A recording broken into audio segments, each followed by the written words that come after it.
The Supreme Court en banc denied with finality the motion for reconsideration filed by the House of Representatives, which sought to reverse the court's July 25, 2025 decision that declared the articles of impeachment against Vice President Sara Z. Duterte unconstitutional. Pinagtibay ng Korte Suprema ang kanilang desisyon noong July 25, 2025 na ideklarang labag sa konstitusyon o unconstitutional ang articles of impeachment laban kay Vice President Sara Duterte. Ayon kay Supreme Court spokesperson Attorney Camille Ting, sa inilabas na ruling kahapon, hindi pinagbigyan ng Korte ang motion for reconsideration ng House of Representatives na baliktarin ang naunang desisyon. Binigyang din ng hukuman na labag sa one-year bar rule ang ikaapat na articles of impeachment na isinumite sa Senado noong February 5, 2025. It affirmed that the fourth impeachment complaint transmitted to the Senate on February 5, 2025 was already barred by Article 11, Section 3, Subsection 5 of the Constitution.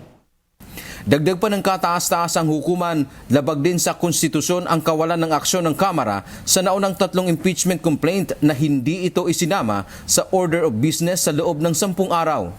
Batay sa interpretasyon ng Korte, ang session days sa Article 11 ng Konstitusyon ay calendar days at hindi gaya ng pakahulugan ng Kamara na ito ay legislative session day.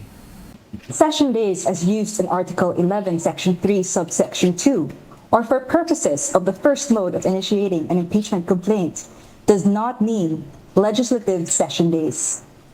A session day for purposes of Article 11 in the Constitution was given its plain and ordinary sense, which the Court interprets to mean a calendar day in which the House of Representatives holds a plenary session.